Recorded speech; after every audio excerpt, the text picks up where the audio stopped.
Howdy and welcome to the first episode of the 240SX 2JZ single turbo swap. Behind me sits an S13 hatchback. It's completely bone stock, has 74,000 miles, and we're going to turn this into a 600 horsepower 2JZ monster.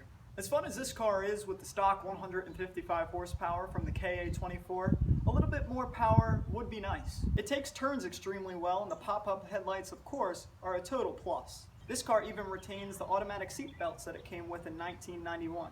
And as cool as they are, it makes it a hassle to get in and out of the car. There's not much more to say about this beauty, so let me show you the 2JZ GTE VVTi that we're going to be putting into this thing. This is the 2JZ GTE VVTi that we're going to be swapping into the 240SX.